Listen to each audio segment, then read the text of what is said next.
try our best to answer those the best that we can, and really kind of just go from there. So I'll go ahead and let me go ahead and share my screen real quick. If I can.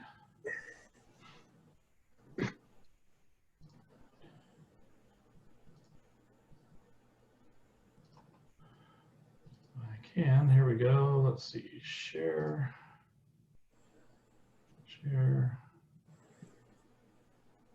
This. Okay, let me get this started here. Okay, everybody see the slide? Charge more, close more? Yep. Okay, great. Hey, is that Brady?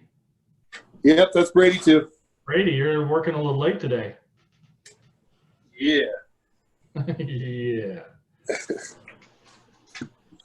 Full of information, isn't he? Yeah, he's always really good. Okay, so the purpose of this is, and we're noticing, especially as I travel and as I talk, hey Greg, how you doing? Good to have you with us. Appreciate you being here. Your audio might be muted, I don't know. But is it? I don't know. There we go, now I can hear you. I hear you just fine. So the one blank there is Chris. Chris doesn't want to show his face. That's your employee.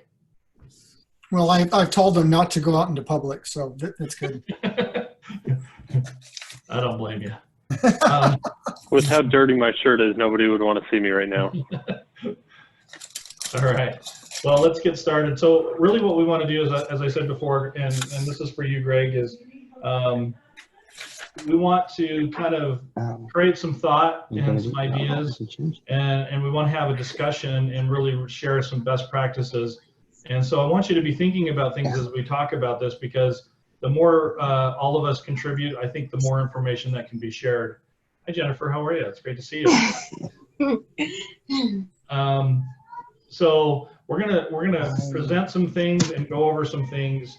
If you disagree with them, we're good with that. If you're on board, that's great too. But we just want to really kind of get everybody's thoughts and feelings about this information, because I feel like this is one of those things that really kind of makes or break a business. If we can't sell a job for the right amount of money, it doesn't matter how many jobs you do, you're going to be breaking even or less than breaking even on all. It doesn't make sense to have a business that does that. So let's go ahead and get started. We'll go to the next slide here. So in my mind, selling for less is really a result of a belief in one or both of these concepts. One of them is people don't want to buy at a higher price. And, I agree that there's a certain amount of people that won't buy because they just don't have the money for it, or they don't feel like they can afford something like that. But I do feel like there's quite a few people out there who can afford our services. And so we don't want to have our thoughts and our beliefs completely in the camp that nobody can afford this. The other kind of force that's kind of pulling us away here is I'm just another refinisher or painter, and that doesn't necessarily come out in the way that we think about ourselves. It comes out more as an outward expression, more about the way we look, the way we talk, the way we respond, our communication. A lot of things like that really kind of lend to this idea that we just kind of appear to be like another painter or refinisher out there, and we just kind of get lost in the sea of all those people that are doing that. And really what we're trying to do instead is we're trying to differentiate what we do from those people that are out there. And I'm going to introduce to you here Monty Huntsman, because he's kind of our guest speaker today, and he's been doing Enhance for 13 years. I met him about 3 years ago when I first started with HRI, and started talking to him about a lot of different things back then. And I got to tell you, one of the things that I noticed about Monty, and he can correct me if I'm wrong in the way that I think about this, but he really was in almost both of these camps here. He really felt like at the time that it was harder to sell because it was a higher price. And he's in Utah here, and if anybody knows Utah mentality here, people are pretty tight here. Greg knows all about that, don't you, Greg? Yes, he does. And he felt like he was kind of lost in this sea of there's a million painters out there that are doing it for a lot less than me, and it's hard for me to compete with that. And to see his transformation over the last couple of years has been really good for me. So, Monty, why don't you introduce yourself? Tell us a little bit about yourself, and we'll kick things off here.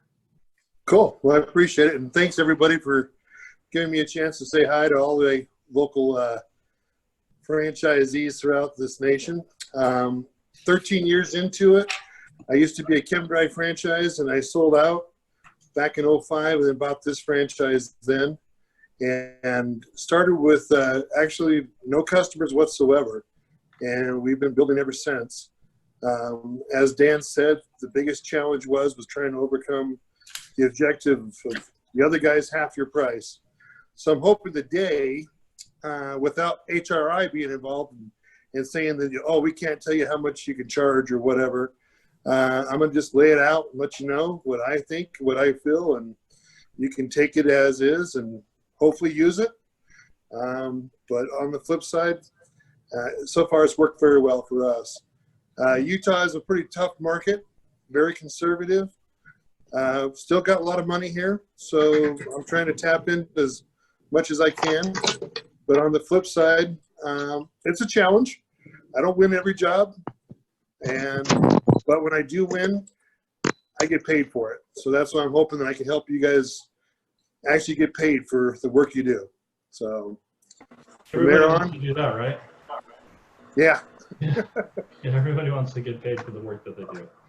So one of the things that we're going to do, and Monty's going to, as I get through a couple slides here, he and I will kind of talk about these a little bit, and then what we want to do is just open up the time for you guys to ask questions to Monty, things that maybe have been obstacles or things in your pathway that have kind of kept you from moving forward.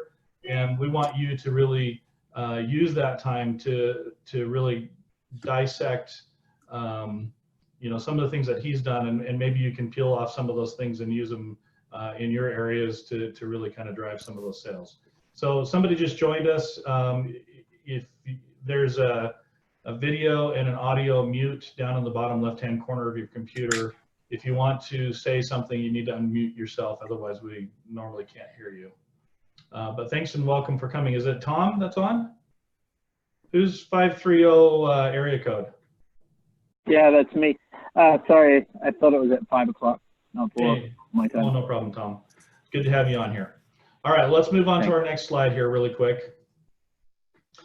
I'm going to, Monty and I are going to kind of just try to use this analogy that we want to kind of move you into more of a thought of this is a premium service.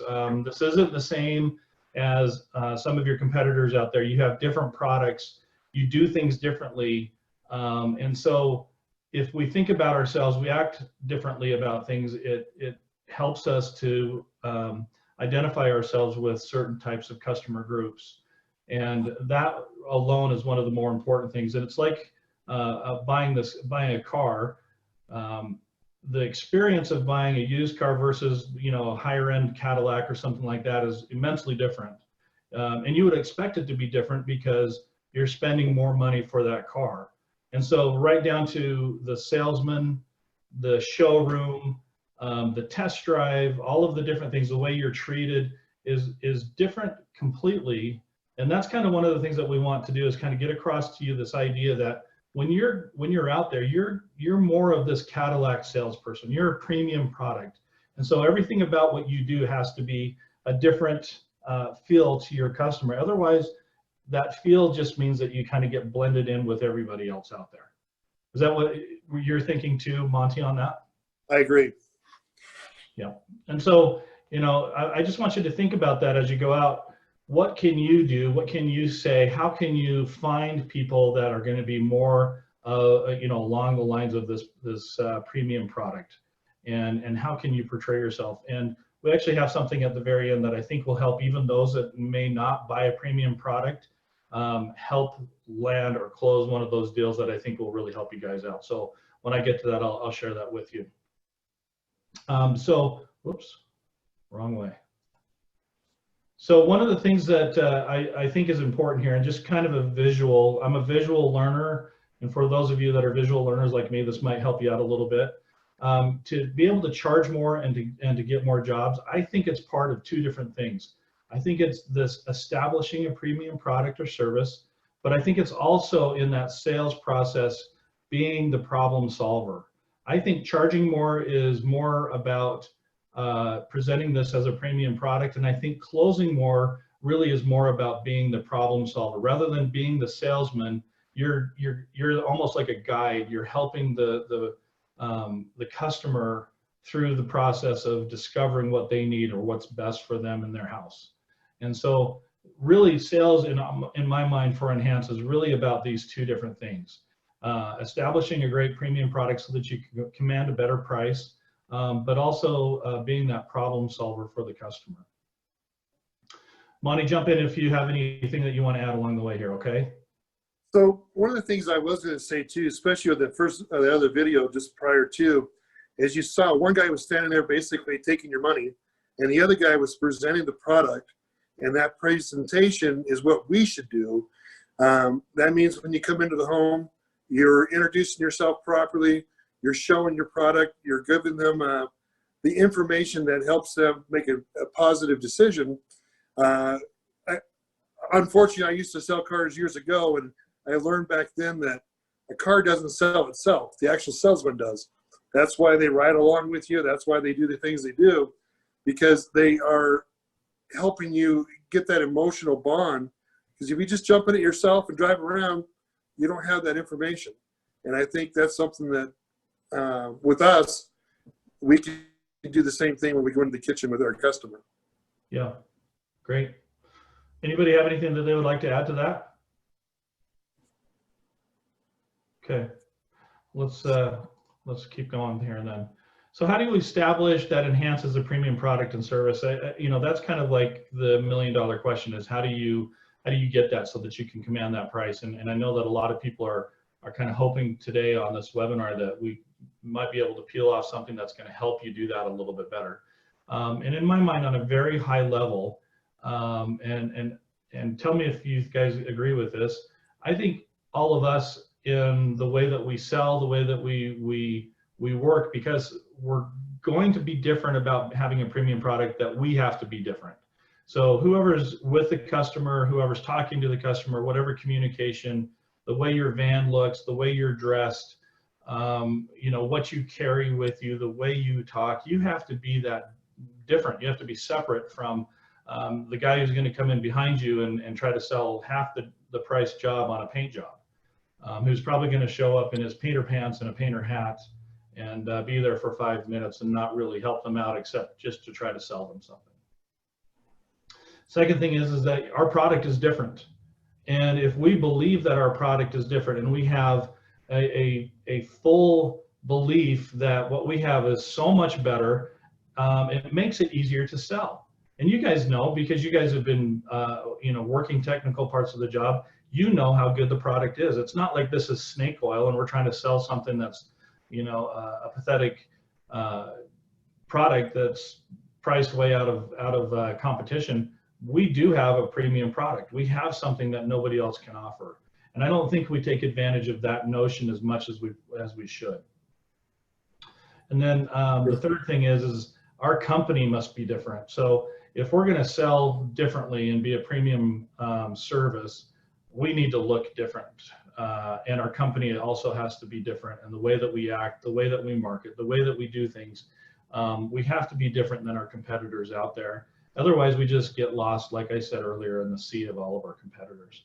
And I think this is one thing that Monty has done really, really well over the last few years is he's changed himself and the way that he talks to his customers quite a bit. So he's really adopted this idea that his product is different and better, and he has communicated and sold with his customers in a completely different way than he was just a few years ago.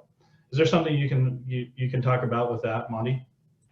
Yeah, I mean, it's kind of like this. If you go in and you want to describe a book to somebody, you got to read the book first. That way you can give an explanation from the very beginning to the end. So we understand the book ourselves, correct? So if we don't take that information and present it to our customers, all they see is the cover. but they don't understand what the following principles are going to be taught throughout that book and what the end result is at the end. Yeah, very good. And so this to me, these 3 points here are really kind of, I think, very high level mindset, almost psychological changes. Your shop needs to look good. Your vans need to be washed and painted and organized and all those different things. You just have to be different. It's like going to that Cadillac dealership. It's completely different than going to a used car lot. And there's a reason why it's that way, is because they're selling a better product that's going to be more expensive. Okay, so let's talk quickly about some selling points, and all of you can jump in on this as well. And Monty, as we go through this, I just want to make sure everybody understands what these are. So these are selling points of being a premium product and service. And so around our products and services, these are all just things that I'm trying to refresh your memories with, that we should be using when we're talking to people as necessary. Obviously, you don't want to download everything to them all at once and regurgitate it, but you use it strategically to your advantage. We have proprietary products that outperform our competitors. It's antimicrobial. It's a cabinet grade finish. Color is locked in with a finish over the top. Painters don't do that, or they usually don't. And if they do, what do they put on the top, Monty? Lacquer. A what? Lacquer. Yeah, lacquer. And it usually turns yellow after a period of time, and it smells bad, and it has all kinds of problems with it. We can usually do things in a quicker period of time. If you're not offering a warranty, I would offer a warranty. That just speaks to the fact that you have a better product, that you're willing to back it up because you know it's better than what the people out there have. Monty, what do you guys offer on yours? So what we do is every job that we do for cabinetry, it comes with a 2-year warranty. That's more of an assurance versus an insurance. So when the customer makes that decision to go with us, they not only know that we're going to back up the product, but we're also going to back up our workmanship. So if we do have a problem, we're going to be there for them. So that first 2 years, I've found that on average, something's going to happen within the first 6 months. It's usually something really quick and easy, and I never see them again for any type of issue. But it makes them feel better knowing that they are purchasing a product that we're willing to back up. Yeah. Awesome. Our product is less intrusive to the home and people. We know that. That's one of the things that we love about it. And we use state-of-the-art equipment. A lot of people are kind of caught back in the 20th century, and we've moved into the 21st century with a lot of the products and services that we use. And that's one of the reasons why we can command those prices that we're looking at doing. So you and your people need to match that product and service. So I think Enhance has done a very good job at creating great products. They're always working on being state of the art. They're always working on trying to make the product better and different. So we got to use that to our benefit, but we've got to match that as well. So your business and you personally and your people that work for you have to kind of go through some of these things as well. So looking professional, acting and talking professionally, keeping promises.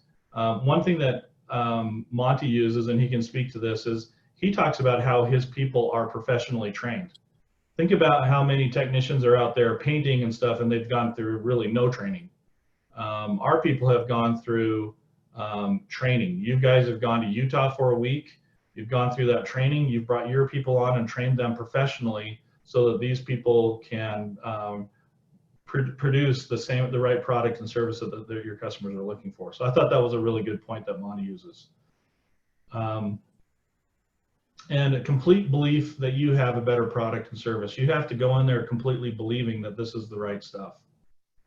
Okay, any questions or concerns on this so far? Has any of this kind of sparked any, thoughts differently than maybe what you're using or that you're not using? A quick question for Monty.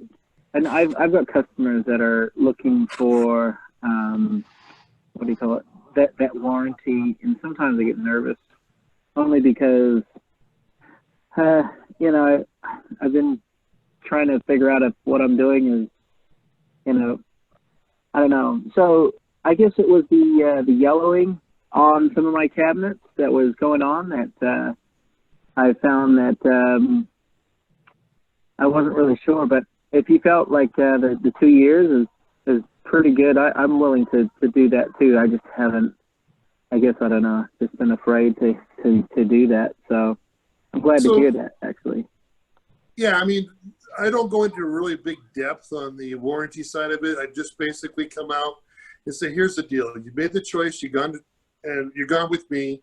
I'm going to do this for you. First thing I tell them right away is I actually don't warranty anything with pets. I don't care if it's a goldfish or an elephant. I don't do anything with pets.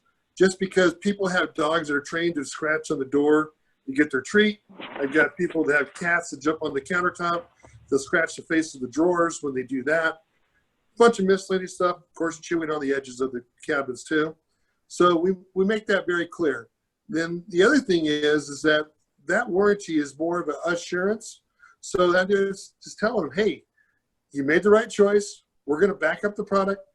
The yellowing issue that you may have, there's some tricks to that could be another conversation on it too. But one of the things that we always do when we do a white is we always put a little bit of tint or color in with our light speed, and that way we don't have that discoloration problem. So other people may have other tricks too.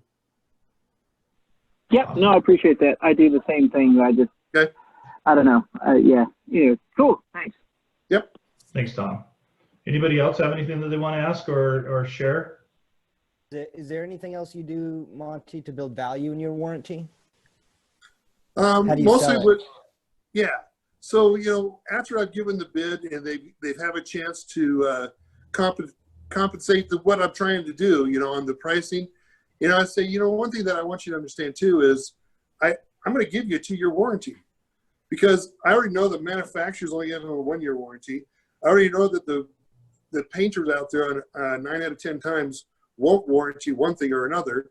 And so that's one more thing that I have that I'm willing to put up front at the time of the bid versus, trying to use it as a sales pitch later on if I'm trying to hustle the job later. And I think the other part of this is I think people are worried that they're constantly going to be having to go back and fix things. What's been your experience with that, having a warranty and holding on to it? Yeah, nobody's perfect. We're all going to have our issues one day or another. But, the customer that has called me, we acknowledge the issue, we address it, we resolve it. And like I said, most of the times, I don't have to ever go back again. So if I sell 10 jobs, I probably, in that 10 jobs, one time I have to go back and do something. No, and if that, less than that, I think. it's just not a big deal in most cases. Yeah. Okay. Yeah. So I think that's actually one of those things that will help when you're in the house. If you decide to offer that along with these other things, I think it just makes a very compelling argument that your product is truly better and that it is going to last longer and be something that I think that's going to be a benefit to them. All right. Well, let's move on to our next slide here really quick. So let's talk about some tips and tools and reminders just before we kind of open it up for any questions. Hopefully we're sparking some good discussion points here. But some of these here are, do they sell out of their own wallet? This is one of the things that I think is really important is when you go out and sell, are you selling out of pricing according to what you think you can afford or what you think our customers can afford? 9 times out of 10, when you're out there selling, you're uncomfortable giving them a higher price because I think the uncomfortableness comes from the fact that maybe you can't afford it, or maybe you wouldn't spend that kind of money for that. And so you're kind of a little bit leery, putting that price out there because you think that they're going to be the same way you are. You have to have full confidence if it's a certain price, because that's when you add it all up, that's what it's supposed to be. Then you've got to sell it for that, because when you discount it, you're discounting the value of that product and the premiumness of it. You're just basically telling them that this product is just the same as every other product that's out there. All right. To that point too, Dan, is that a lot of people will come in, they'll say, hey, here's my price at let's say $8,000 to do the job, and the customer hem-haws around, and pretty soon they're like, tell you what, I'll make you a really good deal, do it for $4,000 a day. So to me, that's an insult to the customer, because I feel that you weren't dumb enough to buy it at 8,000, but you're smart enough to buy it at 4. So I think a lot of us don't build the value and principles of what we need to do and sell that for 8,000. And if the customer hem-haws, you know, stick to your guns, hold your ground. You got a couple $100 here and there to work with, but you know, to cut your throat and go half price ain't worth it. Yeah, for sure. Especially if you're going to warranty it and do different things that we talked about. You know, the reason why you price it the way that it is because that's the value of the product you're selling. Working on having good reviews and testimonials. People see that as complimentary to the sale, especially when they do a little bit of research on you. If you're not constantly working on that kind of stuff, then you come across kind of more as a person who's trying to just charge more, but you're not necessarily offering something that's better than anybody else. This inner confidence in your product, I've talked about this just briefly a little bit here and there about some stuff while we've been talking tonight, but this really kind of drives everything. Having confidence that what you have is truly a great product, what you're going to give to your customers better than your competitors, is really got to be kind of that confidence that you draw upon when you're out there talking to your customers, because it really does come across. If you feel fidgety or you're uncomfortable about certain things, or you're not willing to sell it for a higher price, or the price that it's supposed to be at, then that comes across to the customer. The customer really sees that and they feel that. And so that confidence really is part of that. A lot of people will get behind the 8 ball. They're you know, in a slow part of the season, and they get out there and they start selling just to make sales and keep money coming in. And there's some truth to that. That does have to happen. But at the same time, you want to be able to still differentiate yourself, have that inner conviction that this really is a better product and it's worth their money to buy that. You're part of a larger organization that's very successful. There's franchises out all across the country that are doing well. You have a company behind you that's producing good quality stuff. So remember that. Remember that I would say that to people. We've been around for years. National, we're big. We're the #1 refinisher out there. We know what we're doing when it comes to this kind of stuff. Carry some really good before and after pics with you, some high quality ones. If you do ones that are just really blurry or not good lighting and things like that, then it doesn't do anybody a whole lot of good because you can't see the detail. Plus you kind of look like you're on a strapped budget as well. Demonstrations are good compared to your competitors. I was talking to Monty. This is something that they do quite a bit. They do demo doors. Why don't you talk about that a little bit, Monty? So yeah, if I can come out to the home, I'm actually prepared in the van. I got my equipment. I got everything I need. So I'm there for the demo. If the customer is interested, I'm either going to, try to use the back side of their door, show them an example, or if I have a door on me that's used and it's very similar, I'm going to go ahead and use that. If I give that customer a demo, they're going to see the process. They're going to see the steps that we go through. They're going to comprehend the end result. And now they have, hopefully, a sample there to compare it to another competitor, or they can show it to, because the husband's not there, you know, they can show it to their husband and say, hey, look, listen to how it's going to look. And that helps the sell considerably. Yeah, I think touching and feeling it goes a long ways, because it touches and feels differently than paint. When you feel paint, it kind of has a little bit of tackiness to it. It's not quite as smooth and hard.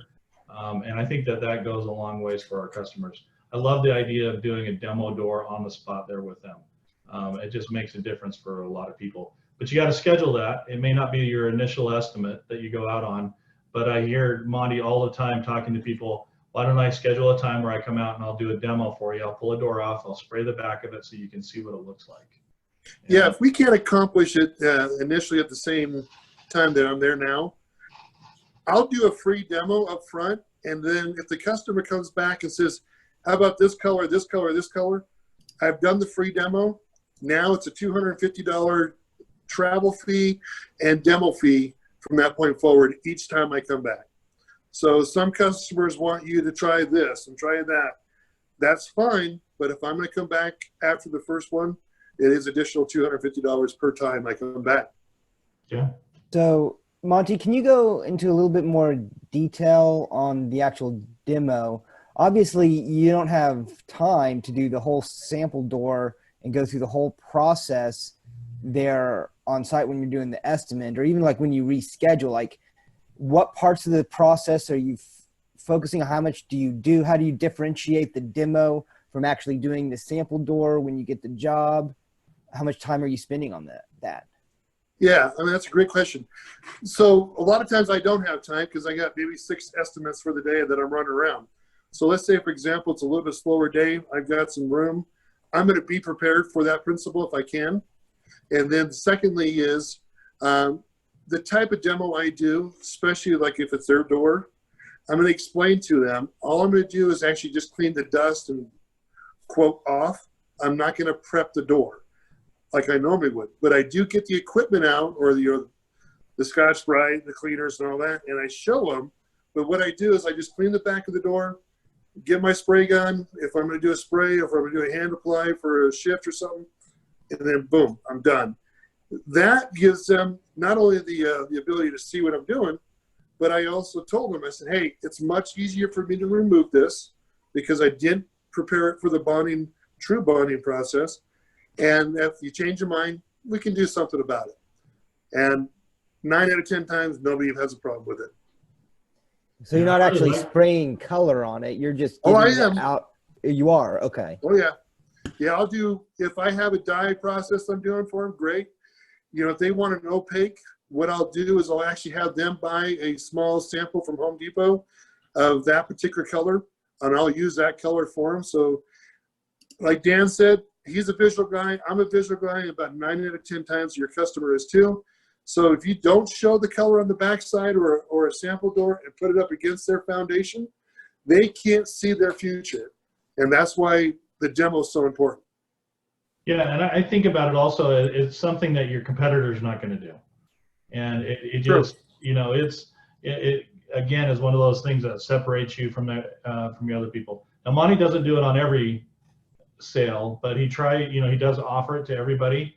So don't feel like it's something that you have to do, but it's a great tool to really use, and especially to confirm to people that this is the right way to go.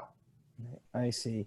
So you're just basically like surface prepping it and then spraying it. You're not going through the whole process of the degreaser and the burnishing. I got my visuals there, but I don't have the steps I'm going to do, because I want them to understand that if, you know, because some people, ironically, I've actually sprayed the back of the door, and the husband comes home and says, there's no way we're going to do this. Well, either they can live with the spray on the backside, or I have them bring that door to me and I'll remove it. I don't go back for free of charge to remove it after that if they change their mind. Okay. My time is just as important as theirs. Okay. And you can see the rest of them on this tips and tools and reminders here. There's things like magazine and TV and all of these different things like Martha Stewart, Home and Garden. All these things are national recognitions that we've received.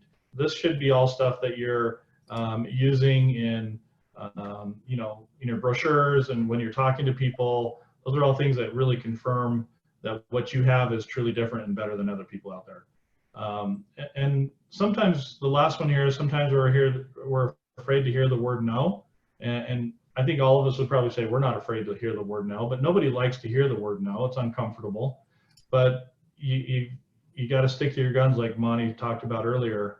Offer at the price that you have to sell it for to be a profitable business, and know that you're delivering a product and service that's right for your customers. It's better and it's a premium service. So if you don't All right, have so a we price, talked about go ahead. what? So Dan, Okay. if you don't have a price that you're working with, I mean, you're not gouging people. But on the flip side, if you don't say, hey, this is $8,000, and the customer comes back and says, you know what, if you do it for $7,500, I'll do the job. I'm not going to say no. I'm going to jump all over that. For $500, I'm willing in a heartbeat. Yeah. But if the guy comes back and says, hey, I'll do it for $3,500, no, it's not worth it to me. And I haven't built my value. I haven't given them a reason to sell my service at, $7,000 or $8,000. So that's why up front during my presentation of when I talk to the customer, if it's a lead that calls me or if I call them, there's 3 things I ask them. Do you have a small kitchen, a medium-sized kitchen, or a large? Tell me in your mind what that is. Most people really think that their kitchen's too small, but realistically, it's usually a small to medium. And I just tell them flat out, I'm going to start at a small at 4,500. I'm going to go to 6,500 for a medium, and I'm going to go at 85 plus. These are all starting points. Is this something that's within your budget mind that you're working with? Some people flat out say, oh, that's ridiculous. Have a nice life. Other people, yeah, I would really like to have you come out. Let's go ahead and see what we can do. Now I just weeded out an estimate that I don't have to drive an hour away for and find out that I'm 4,500 and the best I can do. And meanwhile, they want a 2,500. Yeah, sometimes tough. And I like that Monty does that. I'm going to do a little bit of a caveat here. Sometimes that's not always the best thing to do, just because, there might be some other options available to them. They may not fully understand what we have as a premium product, but I get what Monty's doing here. He has a fairly large area, as does Greg. Tom, you have a pretty big area. Cole's, your area is not too bad, but it's still fairly big. He's just trying to not drive, an hour for something that's going to be an obvious no. So those are all things that are important. And I think the way he does it, his attitude about it is really good, and it's very positive. So I don't think it does anything that's harmful to the sale. All right, so let's do this. Let's just open it up. What questions, concerns, or obstacles that you might have that you want to pose to Monty, and let him answer that? I mean, you can ask questions like, what do you charge? What do you do in this certain circumstance? This is where you have the opportunity to ask what you want to ask, and Monty's going to do his best to answer that. Hey, Monty, where is your franchise located? Where are you? I actually have 2 different locations here in the Salt Lake Valley. So I'm the northern, so as all you guys that don't live here in Utah, when you come out of the airport and you head north to Logan for HRI, you drive through my territory, and there's a big entertainment park called Lagoon. So basically that's the beginning of my matured franchise, what I've owned ever since 2005. And then I bought a section 3 years ago in the middle of the Salt Lake, which takes in quite a large division there. So I'm running clear up to Logan, to the Idaho border, and then I run into the middle of Salt Lake. So there's quite a bit of traveling I got to do. So obviously there's a lot of conversation prior to me just throwing out 45, 65, 85. But I want that customer to understand where I'm coming from, because, yeah, my time is there just as important as theirs, and they want the same thing. They don't want me to come out there and say, oh, man, I really wish you would have told me this up front, because, well, I only had $2,500 I was planning on doing. So it does work both ways. I know other franchisers that have been very successful. They don't do any pricing whatsoever the phone. They go to every estimate. That's fine. I've done that in my years past. Well, I've actually been more successful this way. I think for you too, he's been around for 13 years. He's very established, where some of you may be newer, and that establishment hasn't really been the foundation of it isn't quite there yet. So sometimes it is better to go out on a lot of those leads just to make sure you're covering everything that you possibly can. But for Monty, I mean, people know him. They know his business here, and it's helped out quite a bit. Hey, Monty, this is Greg. How many leads do you average per week? So we've been averaging right around the 15 to 20 leads per week. And of course, it's been slowing down a little bit here. And then by the time I get done visiting with them, addressing them. If I get 15 leads, I'm going to have at least 8 to 10 people I go out and see. Okay. So, Yeah, I think a lot of the discussion we're having is based off how many leads you get, right? Your proven track record, the amount of people that know you. So you've been in business for 13 years. So some of us haven't. For instance, I just passed month 13, and it wasn't a bad year, but I had some really, really slow months. sure. But as I build up Facebook and Yelp and Home Advisor reviews, it seems like it's getting better. So think back to year one, and what was your, if you were to now go back to year one, what would you do? What would you change, knowing what you know now, to close more leads? That's a good question. Obviously, as you go through this, just like, being married for 31 years, all of a sudden you say, wow, it's been 31 years already, 13 years the same way. So what brought you to Enhance at the very beginning, and what made you decide to buy into it? That's something I tell everybody that they should, what sold you on Enhance, and what you're going to do from that point forward to sell to your customer. So to me, not only I've learned how to do the job, I've always been in the field. So I'm not an owner and non-operator. I'm an owner-operator. I got 3 other people that work with me. We all run the vans. We all work in the field. So I'm not just behind the desk every day.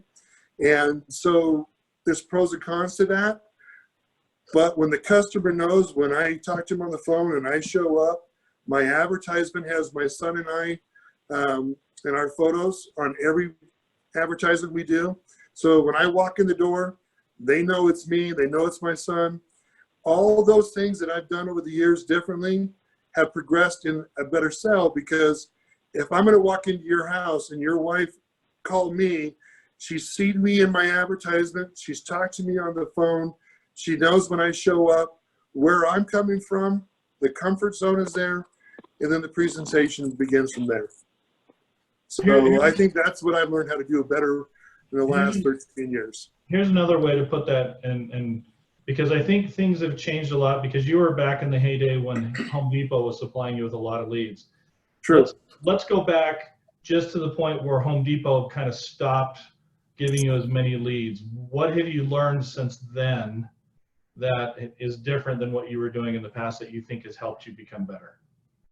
Well, I was one of the guys that I had all my cards in with Home Depot because I loved them. They were throwing money at me and I was making money, so I was happy. I've always, from day one, added the 19% onto every contract that I've ever done. So I didn't care if it was 19% because the customer was paying for it. So that wasn't a hurdle for me.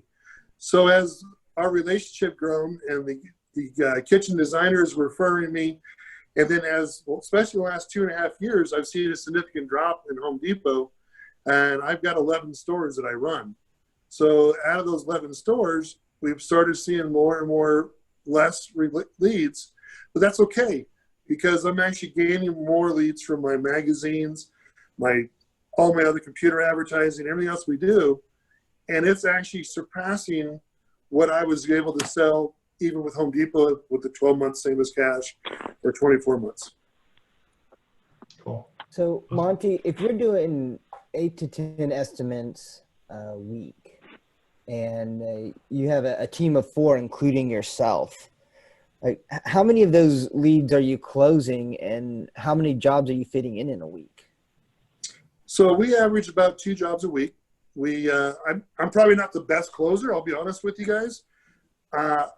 I'm after the quality of the job and selling the service versus the quantity of the job and trying to cut my throat. 13 years told me in experience that is if I cut my throat, I do the job and something does go wrong, that means I'm going back and I'm paying that customer to do the job. So I don't care who it is or what job I do. If I go back and I have to spend 2 days to fix it, I have that 2 days of income because I charged for that in my service prior to. I'm not perfect, so anything can happen. Yeah, and in fact, David, I think a point is that I've actually been telling Monty that he's sometimes selling a little bit too high sometimes, because his close rate may not be as good as what I think it should be, because he's maybe sometimes pricing himself out a little bit on that. If he was to maybe mark it down a little bit, I mean, maybe you should tell him what you sell per opening, and then they'll understand what I'm talking about here, is that maybe you can fill in more jobs and still make a good profit on the job by just managing that number. So what are you selling your renewal for, and your color shift and your color change for? So I go by opening. I used to go by square footage. I used to linear foot, all that fun stuff. But it's faster and easier for me just to do the equation by counting openings. I count an opening. I don't care if it's a drawer or a door. If it's over 2 foot, now it's a 2-door. If it's a drawer that goes underneath your desk area and it's 3 inches tall, that's still part of it. So that's a whole, probably another day conversation with everybody. But I go by the opening. Then I also go by time. So if I have a big job and I look at the big job and I say, okay, I got 4 of us to work on it. Per opening is, let's say it's $12,000, that I know I'm not going to sell it at 12. But if I can sell it as per day, $1,300 to $1,500 a day is my area that I like to be in. I'm going to sell it as $1,300 to $1,500 a day, and say it's 5 days. Now I'm going to take that $12,000 job and I'm going to drop it down to maybe $8,500 to $9,000, and I'm still making $1,300 to $1,500 a day versus per opening. So $100 an opening for renewal, $125 to $150 an opening for a shift, and then I'm $200 to $300 an opening for a color change based on what we're doing. We're also doing a lot of redooring, so I'm at $300 per opening for a redoor to $350. So I have a little bit of variation, because if I have to do some carpentry work around the island, put a crown on, miscellaneous stuff, I'm charging that based on the opening of the door versus saying, oh, it's additional cost for this, this, and this. So I kind of make it all one package deal. Awesome.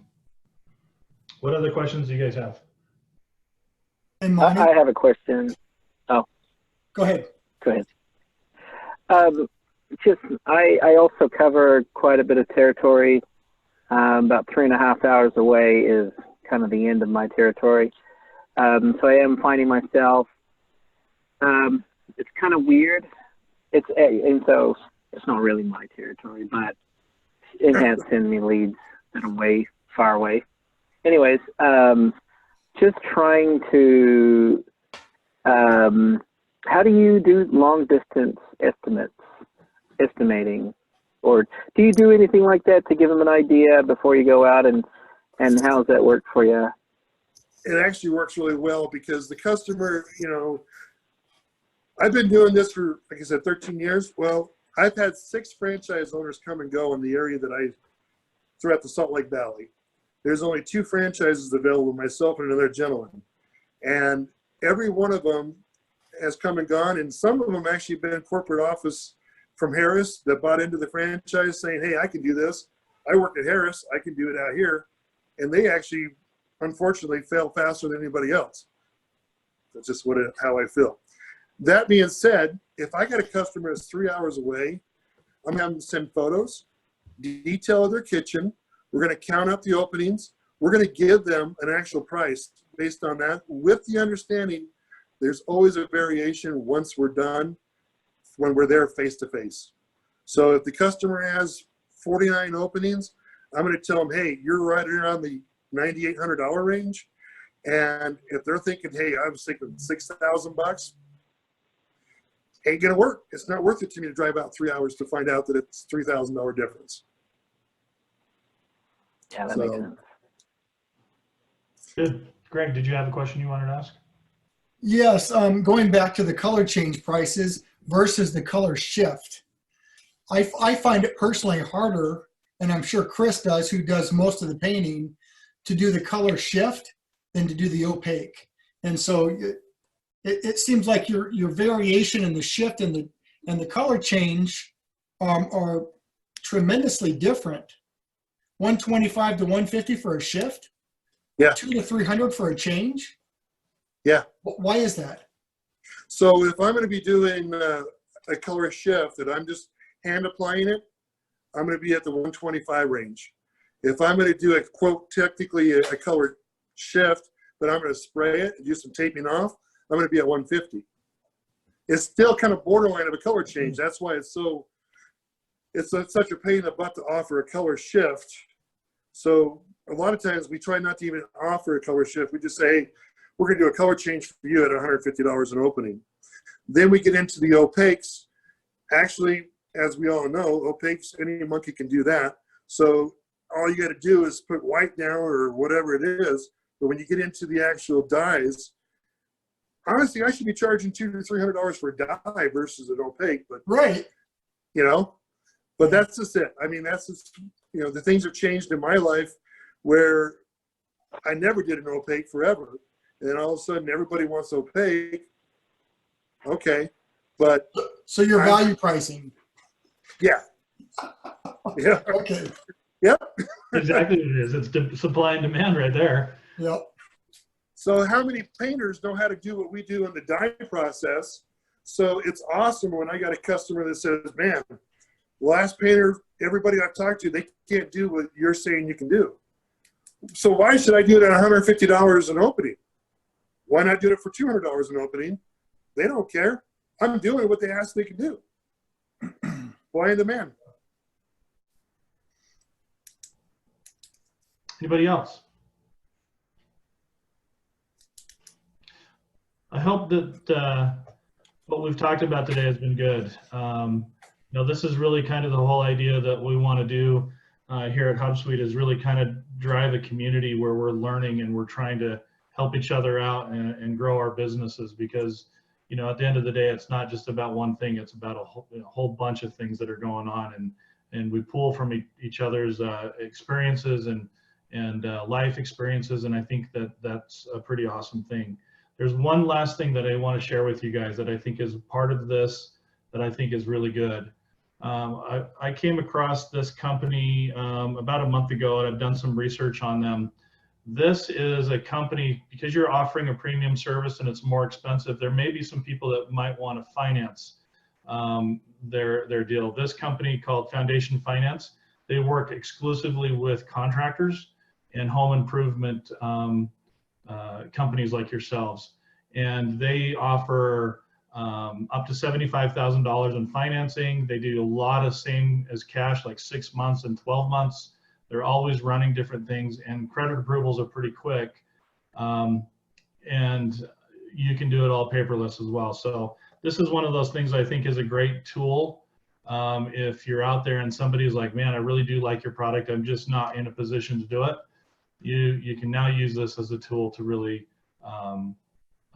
close the deal and get more for what you're selling it for. So I like this company. I've talked to them on the phone a couple times, asked them some questions.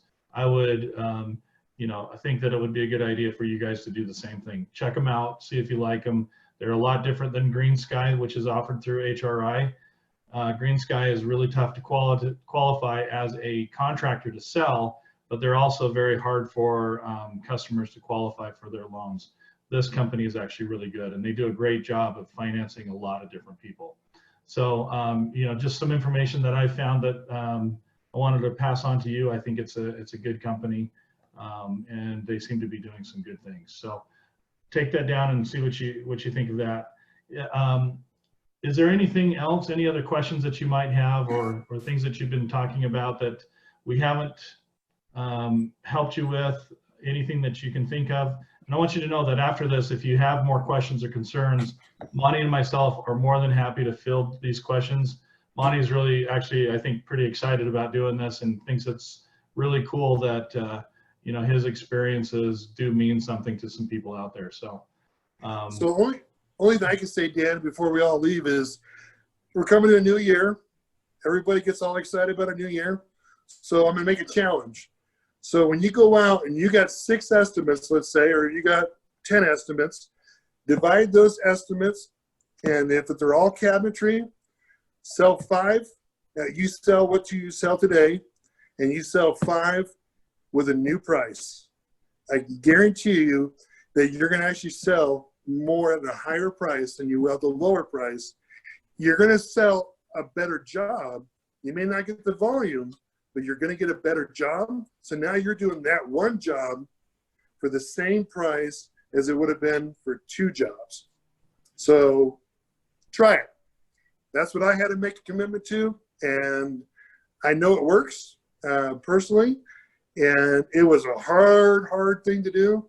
But man, at the end of the day, when I looked at my estimates and I sold the higher ones and I couldn't sell the lower ones, I'm like, I could have sold the other ones at that lower price too, but I bumped it up, 25, 50 openings, whatever you're doing, and it worked. And I feel that if that customer buys it, why can't the other customer buy it? And that's where it slowly progressed to, I'm confident enough that if they say no, I got some room, but I don't do half price sales. So. And I think also, you know, and he's not mentioning this, but if you go out, which I have, I've been on some estimates with him and done some of those things, is he presents himself very professionally. He does typify a premium product, and you know, he pulls up in a really nice truck. He's dressed nice. He talks well. He relates well with people. You know, that's all part of the same kind of thing. So I want you to be thinking about it. It's a top to bottom new way of thinking, not only just presenting a higher price, but it's a different way of doing it. So anyway, Awesome. Any other questions? Anything else that anybody wants to bring up? Hey, Dan, I have just one question about the Foundation Finance company that you were talking to. We have had several customers or prospects ask us about financing, and we had looked into Green Sky, but they really only offered their product to businesses that were around for more than a year. Yeah. Which obviously we don't qualify for. And I was just curious if you knew whether Foundation Finance had that stipulation or not. They do not. They will, if you're doing the product, especially if you're part of a national brand like Enhance, they're going to look at that as a positive, and they will finance as long as the people qualify credit-wise to their minimum credit. You should be able to sell to them, no problem. Okay, it's good to know. Thank you. Okay. Okay. Well, thank you, everybody. I hope you guys learned something. If you did, I hope that you use some things and that, you know, there's some change out there that will help you positively. And if there's anything else that I can do or Monty can do, please let us know. We're happy to be resources for you. And I just want to say thanks to Monty. I appreciate you being with us today and talking about some of your life experiences. And it's been meaningful for me as well. Cool. I really appreciate it. It was fun. You know, I watch a lot of people respond on Facebook and be part of that. All you guys that are new, all I got to say is don't watch Facebook. You know, use HRI for what they are. Those guys really do know what they're talking about. But I do get a lot of phone calls from new franchises coming in. I get a lot of people that have been around for a while. My door is always open. My phone number is simple and easy. It's 801-399-9663. Spells wood. So if you ever have a question, concern, or just an idea, I'm more than willing to talk to you. I don't know everything, but on the flip side, I've been through some of the battles and I've won, and I'd like to help you out if I can. Thanks, Awesome. Monty. I appreciate it. Okay, guys. You guys have all a great night tonight and a good weekend, and we'll talk soon, okay? All right. Thank you. Thanks. Thanks, Dan. guys. We'll see you.